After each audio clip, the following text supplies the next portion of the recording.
Hello everybody and welcome to another tutorial in camera and lens repair.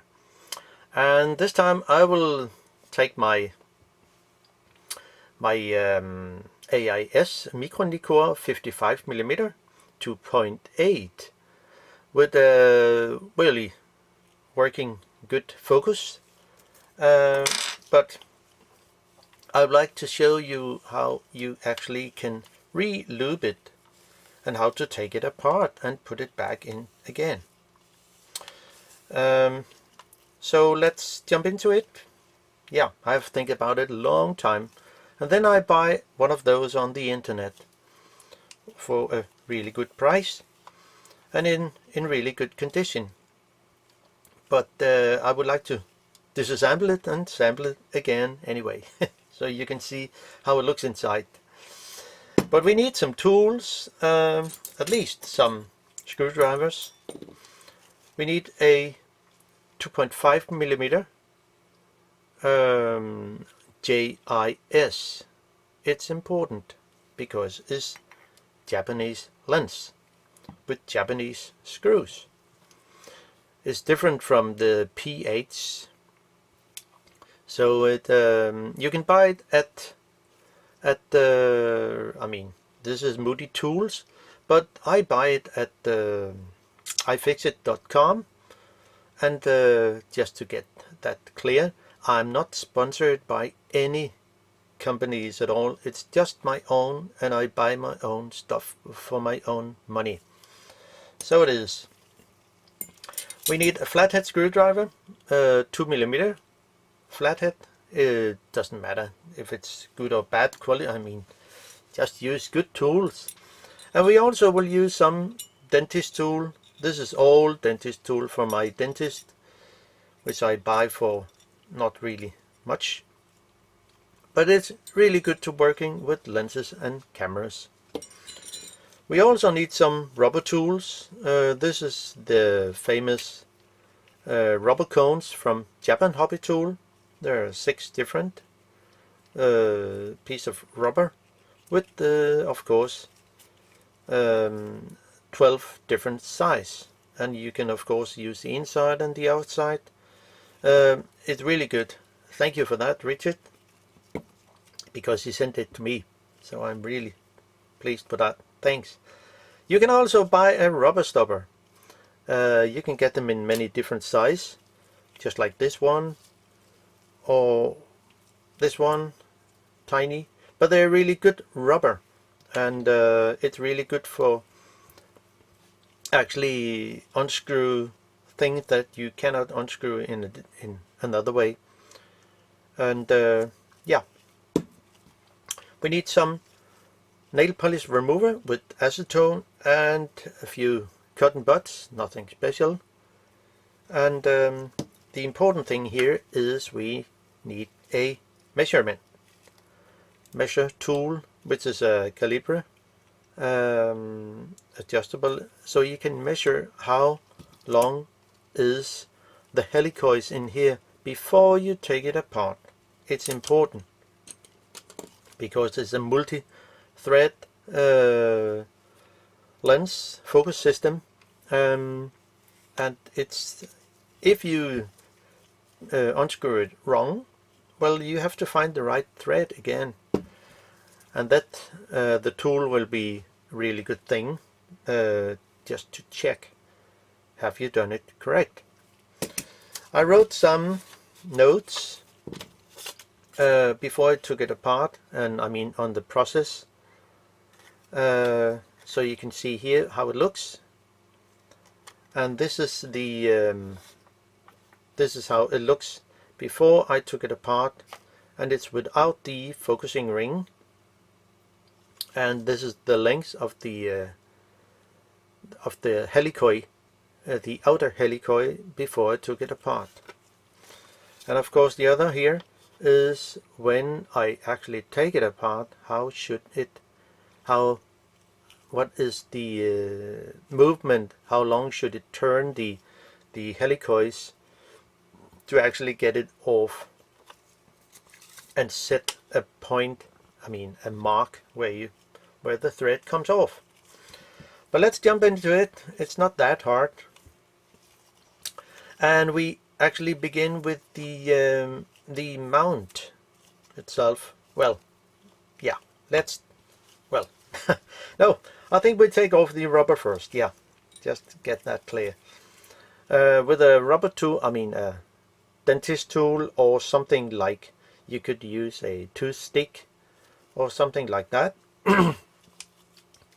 Just to not make any scratch. But this is the dentist tool is really good for that, because you can pry it off gently without scratching anything.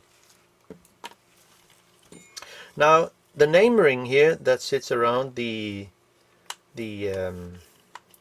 focusing ring here, I mean connected to the focusing ring itself, was really sticky. So to actually get it off, I mean to help to get it off, we will use some nail polish remover. And it's good because you can soften the threadlock in here, which they actually use a lot of in some of the older lenses. So simply add some and let it suck in. It will find the way around the focusing, I mean the this kind of a retaining ring, name ring you can call it, and simply let it suck in. And just do another go. So, and then if it's really hard to unscrew, yeah, well, you can use some of those working gloves. This is a brand called Ox-On or something. It's a flexible 1006 basic, but the rubber here is extremely sticky, so it's really good for working with things that actually sit really tight. So it's come from the just the ordinary hardware store, and have a good grip on the focusing ring itself, and of course on the other ring, and then unscrew it. So the acetone in the nail polish remover will not do anything to the painting here, because it's extremely strong. I know what I'm talking about. Well, it's really hard to get off. Now, then we can take off we take as much as possible off before we take out the inner helicoid system. And then I can take off the cone in here, the inner cone, it will say this one, not the outer, because you cannot turn it. I thought, of course, when I disassemble it, that this ring, you can see there is a kind of a gap here. I thought it was possible to unscrew that, and in that way get the cone in here off. No, but it isn't so. So I figure out, because I do not have a repair manual for this, so I work as well, let's find out. So with a rubber cone, it will say, in this case, number 4 is the biggest, or you can take a rubber stopper and put it in here and turn it counterclockwise, and simply take it out. It's made of plastic, not aluminium as I thought. So and I mean the number 4, all the 1, 2, 3, 4 cones here will also work pretty good. So over that. Now the I will take off the mount. So it is, and in this case there's 3 screws around here can also be extremely sticky. So if you try with a JIS, it will probably work, but if you take a Phillips screwdriver. Let's say, no, not this one, not this, no, doesn't matter. If you take an ordinary Phillips screwdriver, you will probably damage the screws. So this is why we again use some nail polish remover and simply add a few drops, just not much, but let it suck into the thread here. Only add it on the screw head,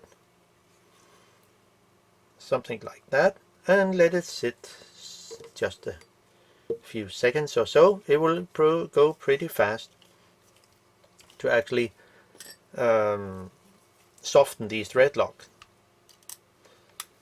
And then sits a little tight, and then next one,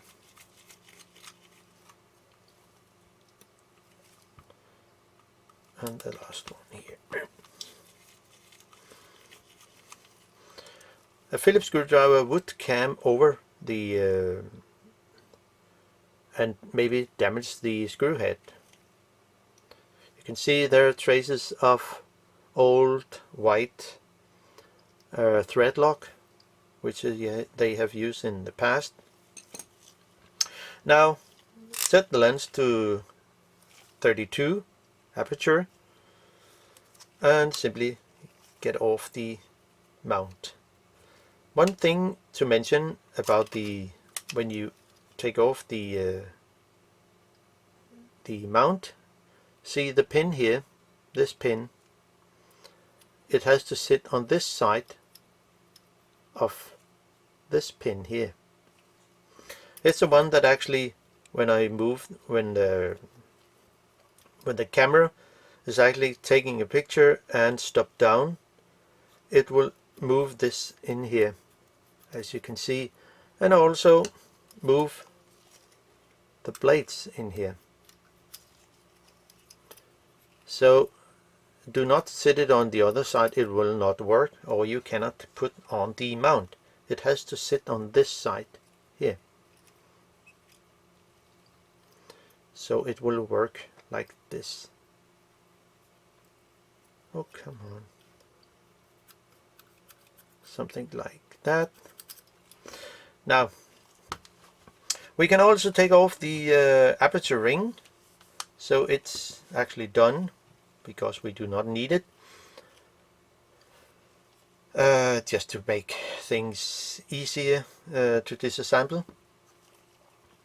And again, if the screws are really tight, they sit around the aperture ring here, and we can simply just add a few drops to not damage the screws, and simply make it easier to unscrew. Let the nail polish remover just suck in, and that's fine. And again, simply have a good grip and unscrew.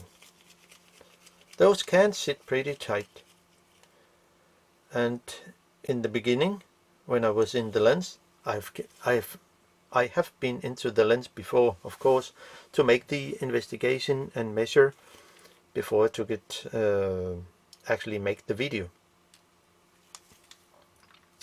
The other screw, not screws, well, and then you can simply take off the aperture ring, move it a little out of this brass stop, and simply take it off. There is a notch here. Where did it go? Where did it go? Has to be there. No, there isn't any, because like other lenses, there's a pin here with the aperture movement pin, and in here there's a gap, but it's not here because there's two screws. So, and then we are actually ready to take off, not the front, but we take off the 3 screws that sit around here on the back. One there, there, and there. And if we take a closer look, this screw here, which is not a screw, is an adjustment eccentric, which you do not have to do anything with. Just let it stay there as it is. And just to mention, before taking anything apart here, we will simply make some scratch here, there, there. So we have a kind of, and I also make something over here. And why I do this? Well, it will not damage the lens, but it's your only reference point before you take it apart, so you know how to put it back in again. So we can just unscrew those 3 screws here.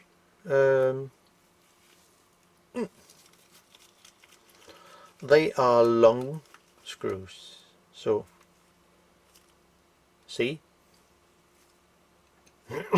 Oh gosh, come on.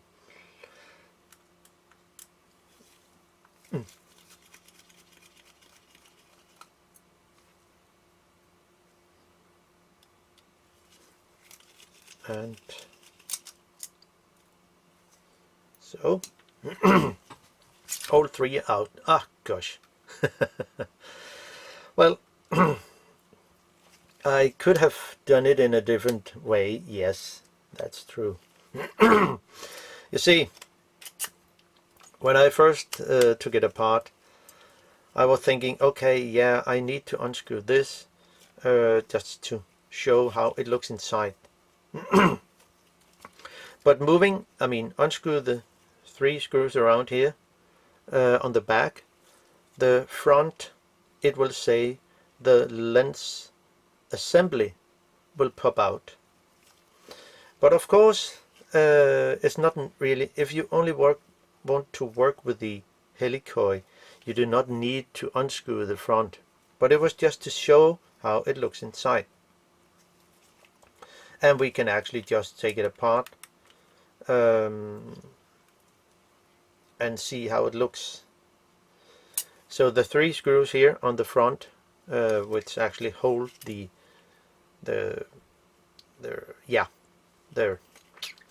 lens assembly in place.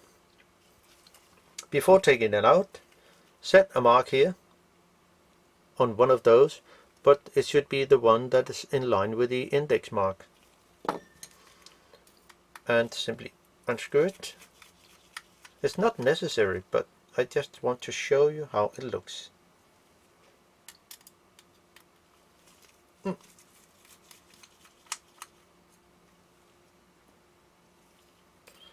Those screws are shorter than the other. No, I didn't hit the lens element. So now this can come off.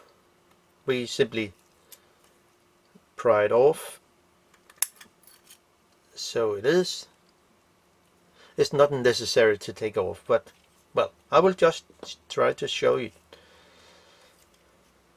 The next thing is that we can actually just pop out the inner lens assembly, with the inner helicoid and all that. So set it to infinity and let it just fall down, straight down, and so, and then lift out the focusing helicoid system. You see the fork here, which is not a fork, it's just the pin where the aperture connection from the camera, for the aperture ring to the lens in the aperture assembly, which will be the one that actually move the aperture. And don't forget to set a mark here. It will just help you to actually determine when you put the lens assembly into the focusing, the outer focusing system. And there is a pin here. This pin here should actually go in line with this one. So when putting it back in, it has to sit like this. So not anything around that. Then next thing is actually we take out the focus ring itself, and it's it with 3 screws. But before doing anything, we actually set a mark here. It will say on the focusing ring and on the next ring, that will be the middle helicoid. It's just so you know where things should sit when you put it in, and also have a kind of reference point. So when you set the focusing ring itself to infinity, the lens is at infinity. So we can just unscrew the 3 screws.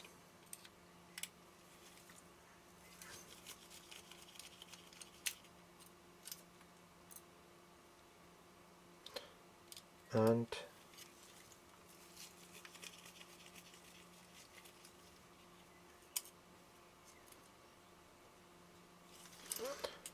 so the last one.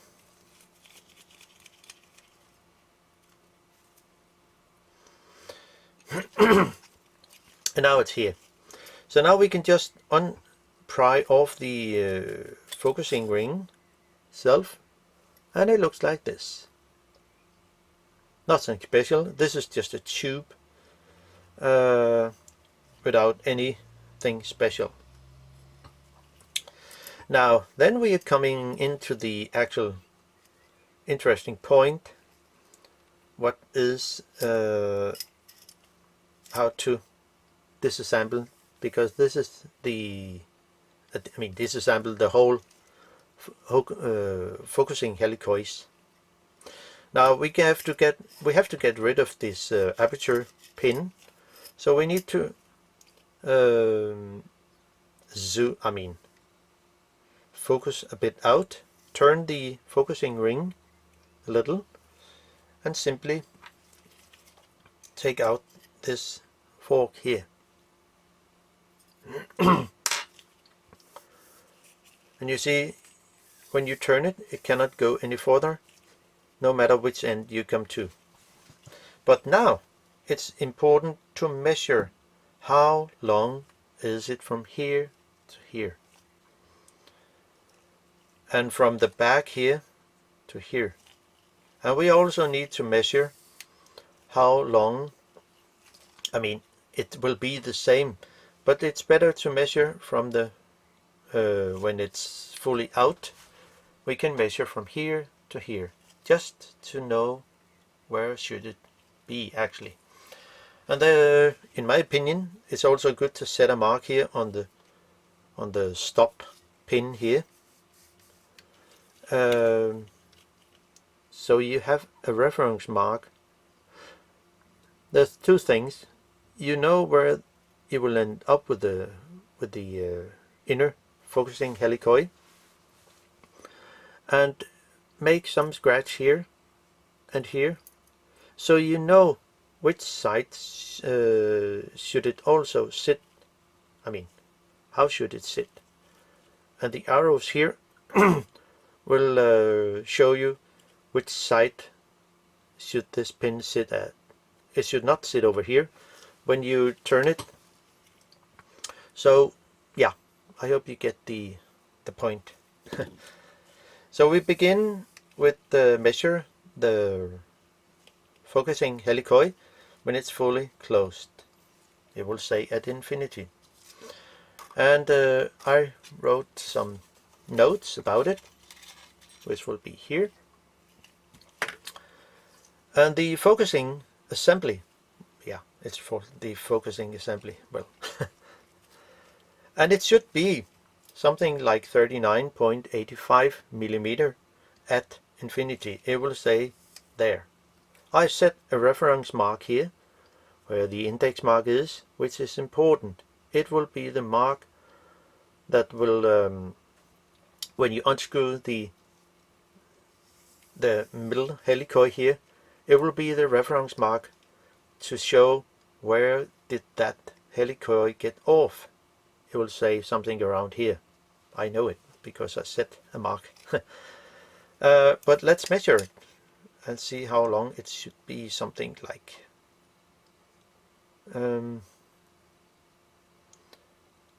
it should be something like that, which is, yeah, it could be 39.84, 3 or 5 or something, but it should be in that area. And how long is it at near end? Just so we have that in place with my reference mark, and it should be the same. Okay, here we are, fine. So now we actually have things in place. We could also measure the inner helicoid to the back of the helicoids, the outer helicoid. So how long should it be? Just so we have things correct. It should be something like 6.08 or something like that. So now I can actually take off the key here. This key prevents the inner helicoid from moving around. And yeah, I also set a mark here, which I think is important because I do not have the repair manual. I set a mark here. We hope you can see here. So it actually tells me, okay, I'm on the right point when I put the inner helicoid in and assemble the whole thing. So now let's get the key out, and it sits with 3 screws. So there.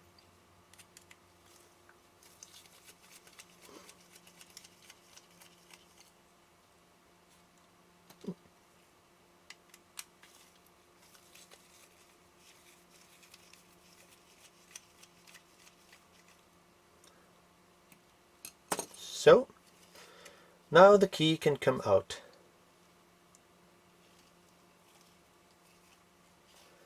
And remember, don't turn this too much. Just have the key out.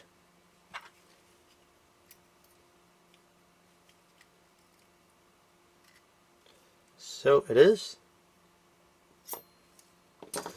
And now the important thing is, well, some people, they want to actually take out both helicoids, but I take out one at a time because I think it's easier to control how should I mean, where is my off point when I turn it. So I think it's easier, just my opinion, to turn the outer first and next take out the inner helicoid. So by setting, I have my starting point here with my index mark, and I know how it should be. So I have to turn the focusing ring, a little over than one revolution. I mean, one turn, and it has to come off at 2 a.m. or p.m. I don't. It doesn't matter. 2 o'clock, it will say. So I turn it. My reference mark, my index mark. So I turn it until I come one full revolution there, and it will come off around here. It will say around 2 o'clock. That I know, but you have to, when you turn it, pull it gently, and it's better if you have your hands on the desk, so you have a good stable grip. So when it comes off there, you can always put it in again.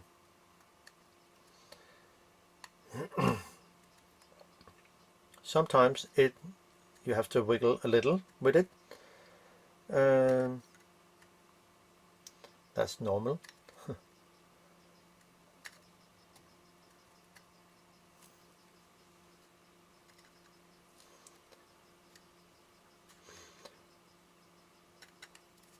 So there, and we are back again.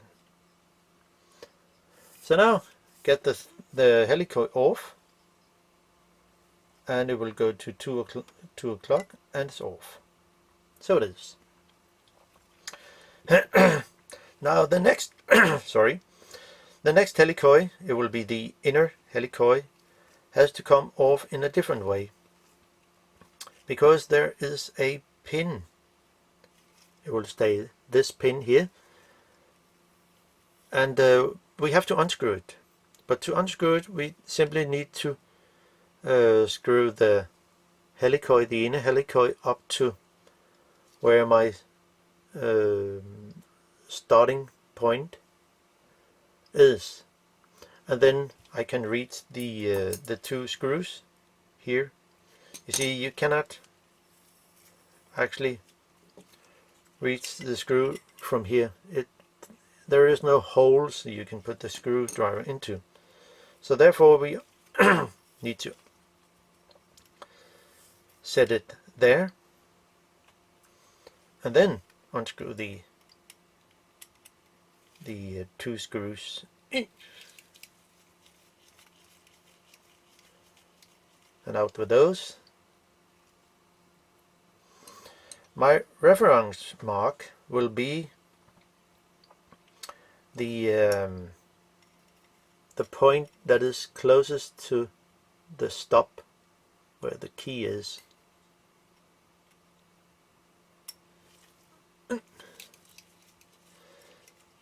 So take good care of that. Hey!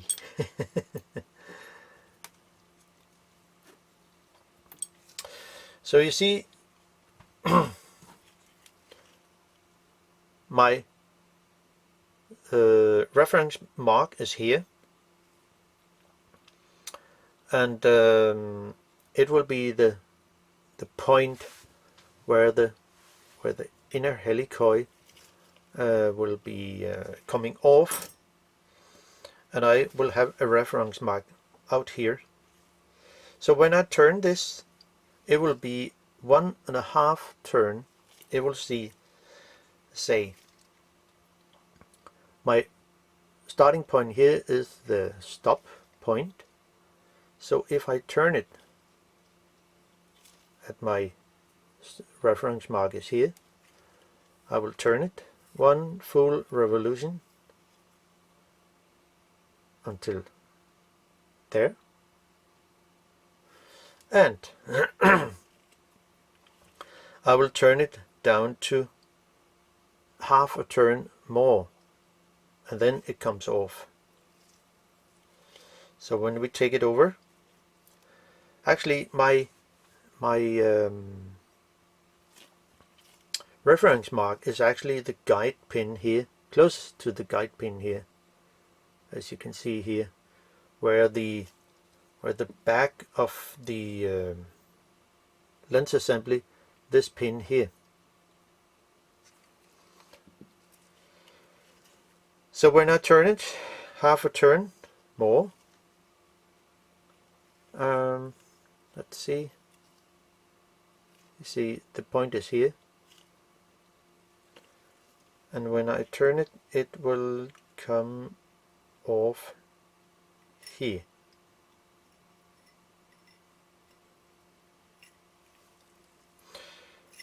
And then it's out.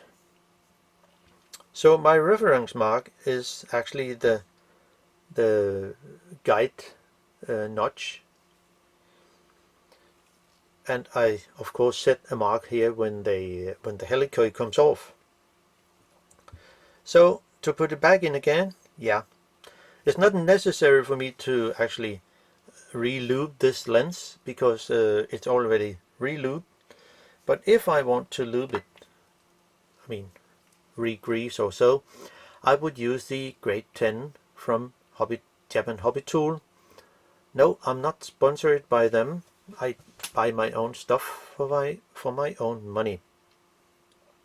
But this is really good stuff, which is the softest of the one you can buy at Japan Hobby Tool. There is also a 30 grade 30, which is a bit thicker, but well, I use it sometimes, but I prefer to use the grade 10 for small lenses.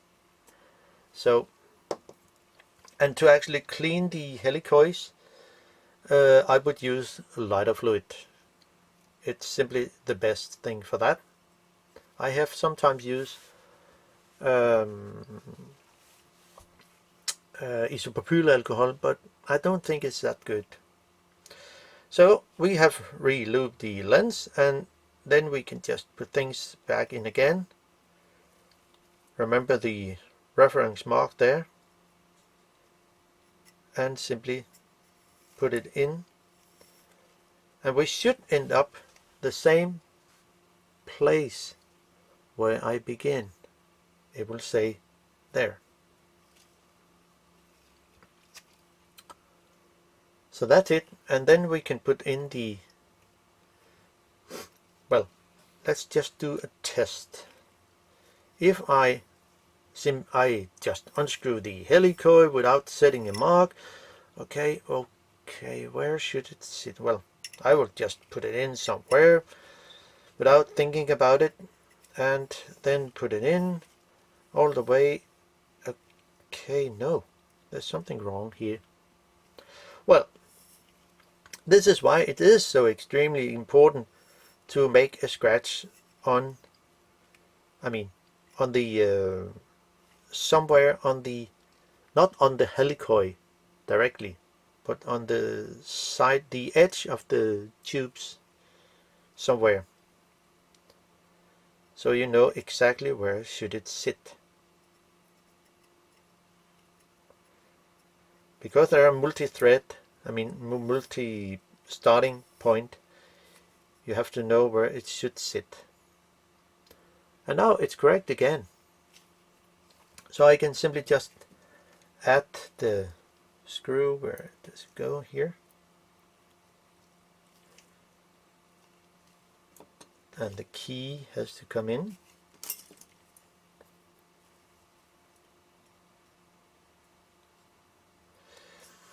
And the good thing when setting this arrow here, I will also know how is it too far or too, I mean, is it too short or too long in the in or out. It's also a good thing. It can sometimes be a little tricky to put in, but I think we'll make it. Now,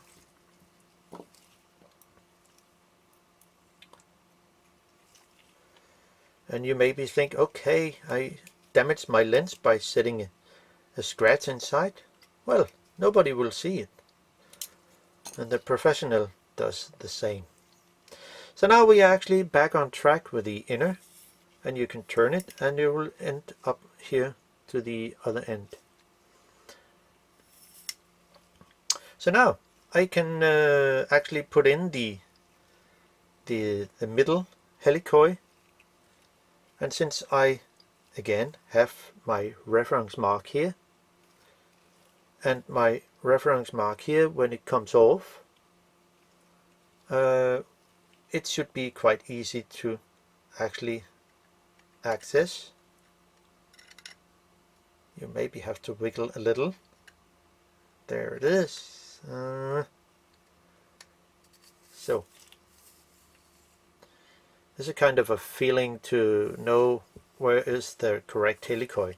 And again, if I put it in somewhere, okay, I didn't set a mark, but I should end up with, yeah, it's the correct measure here.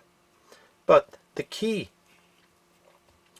the helicoid key, which is this one, sits with the 3 screws.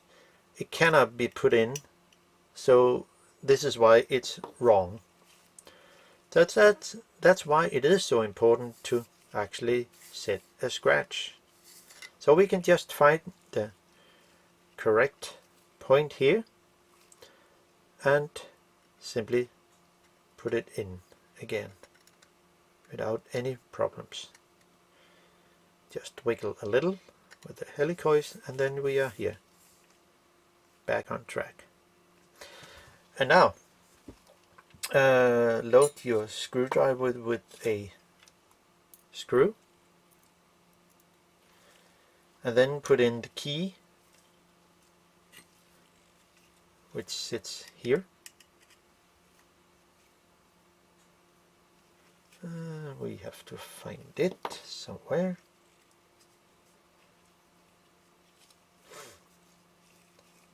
Where is it? Here. And where did it go? Here. Is it not correct? Let's do a measure to see how is it actually. This is why it's also good to check. It should be something like 39.84. And what about the other one? Well, it should be here. So I will set it all the way over here. And then, because now the lens is at near end, so the inner helicoid have to be, it does not have to be there, but it has to be all the way over here.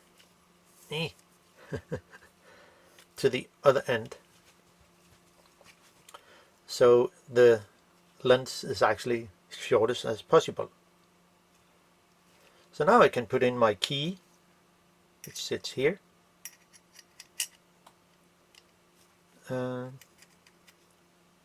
There. And find the 3 holes and put in a screw. Well, if we want to actually have the, we can use some threadlock on here, and for that we'll just use a little of Loctite 243 and just a little, just a tiny drop. It will be enough for all the other screws too. And since I put in 1 screw, I can just measure the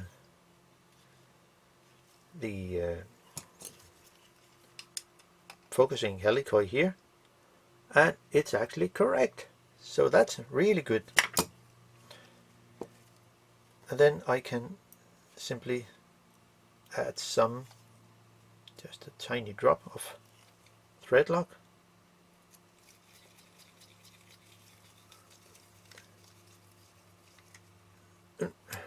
and take out the other one here, because then I can also give, all screws needed, just a tiny amount.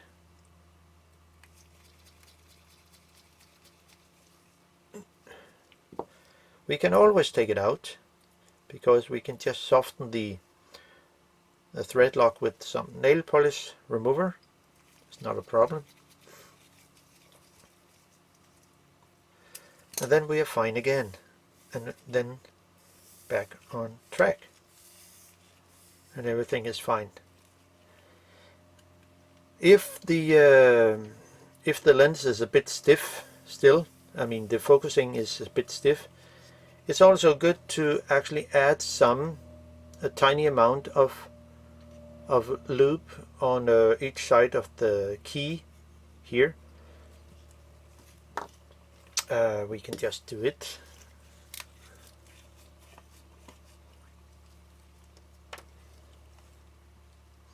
And where did it go? Well, we can just use this. Just a tiny amount. And then add it on here on the side of the key. And then give the focusing a little movement.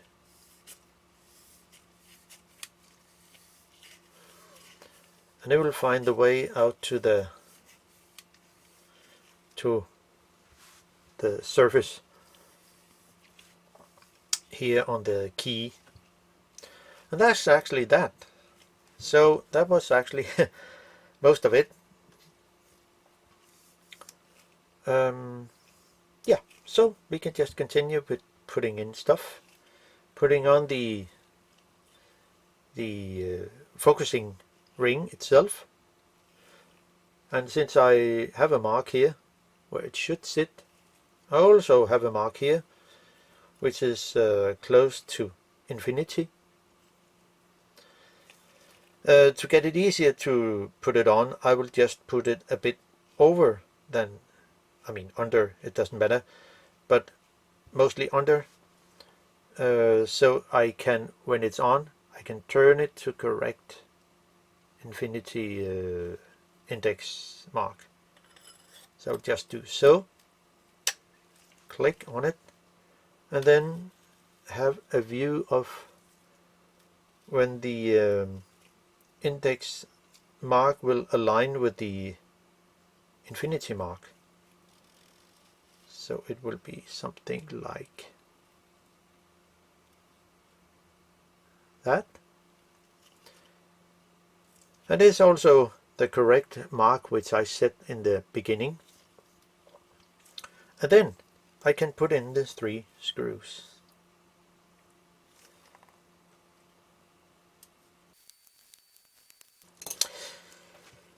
Okay, and now we actually are back on track. Well, I should have mentioned it before, but there are, if we look closer, there are 3 small set screws down here. Maybe it's difficult to see. There, down here, and there. Those 3 screws are actually to fine-tune the inner, the helicoid, as a reference to the focusing ring when you have put it on. So it's a way of, let's say, micro-adjust the focusing ring to the focusing helicoid. So now I can actually put in the fork here, and to get that, well, I can just put it in. No, it's not possible. You have to set the focus to something like 1 meter or so to actually put in the key here. So, and then we can just set it to infinity again. It will not fall out at all, just stay there. So now, yeah, what's next? We will put in the inner, I mean, it will say the lens assembly. And for that we need to have the guide thread, not the thread, but the notch here, which will, this one has to align with when we put it in. And it's easy, most easy to put it in when the focusing ring is at infinity. So we can just turn it over. I have my guide pin here, adjustment thingy, which is almost in line with this front helicoid. So I can just put it in,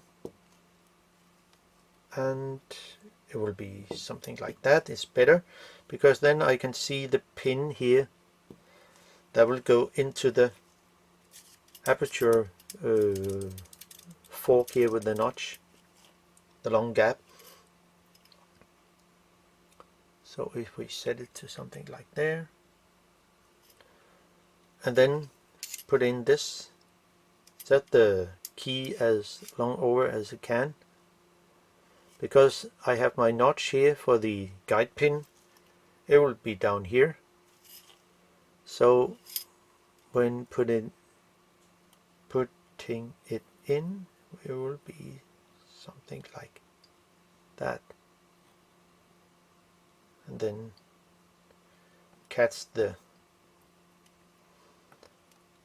thread and gaps, and so you can lift up on the back here and try to catch the front here, but turn it a little. It can be a little tricky. So it catches there, turn it over, and then we have to align the guide pin here, have a finger on here, and then try to actually catch the, so there. So the guide pin here sits correct. So put it on the desk, and we'll roll. And then we need to actually put in the long screws here with a tiny amount of threadlock on the screw head, not on the thread. So by lifting up in the back here, we can simply just put in a screw. So there. So now it sits actually as it should.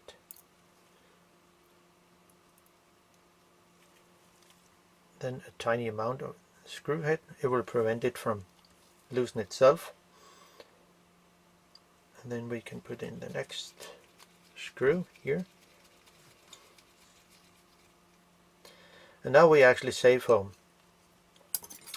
The marks I set in the beginning, which will be here, somewhere over here, here, and here. You can see them all, and it's good because then the alignment is correct. So I can just add the last screw. Maybe I'm wrong, but just the way I work. A little amount.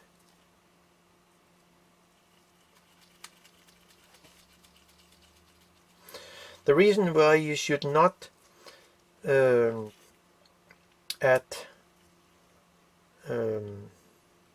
threadlock on the long screws here is actually because it's, well, as I see it, is actually close to the aperture assembly inside here. So nothing will happen there. Gently tighten it. So now we are actually almost there.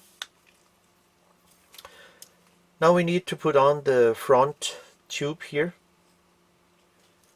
And it's more easy to just... Oh gosh, the key here falls out. No, no, no, no, no, no. Oh gosh, I shouldn't have done that. The key for the aperture, brah. I should have put on the aperture ring at first. And we can just, well, things happen. We can just do it now. So it could also happen if you, well, you see the aperture ring here at 32 with the index mark here, and just set the aperture to 32 and then put on the aperture ring, and it should be easy to do. Then we maybe have to move the aperture ring a little, wiggle it on. So it is. And now we can see the small holes in here. If I turn the key a little, move the key a little. So, well, things happen now and then. No one is perfect. Just a tiny amount. And so just put it in here. Next there. So. And tighten it gently. And now we are, oh, safe home. Well, things happened. So now we can actually add the front ring. Well, I could, yeah, let's do so.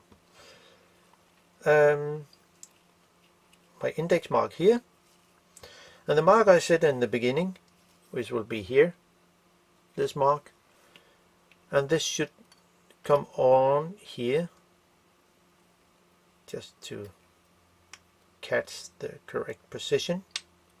It'll be there, and then put in 3 screws. And so it is. And then we can actually add the mount. Set the lens to something 32, and then put in the mount itself with the pin sits here. So when moving it, the aperture will actually work as it should. Just put it straight in, catch the holes there, and add tiny amount of threadlock. Doesn't have to be much. So now it is, and then I can just put in the cone, the plastic cone here, by using my, in this case, the Japan hobby tool rubber thingy. Catch the thread here. It's plastic, so there it is, and then screw it in. Gently tighten it, and then I can put in the name ring here. Move it counterclockwise to catch the thread. There it is. and then tighten it gently. Now put on the rubber grip ring, and then we are actually done. So now it's actually back to work again. So that was all for me. Hope you can use the content in this video about this lens. So bye bye.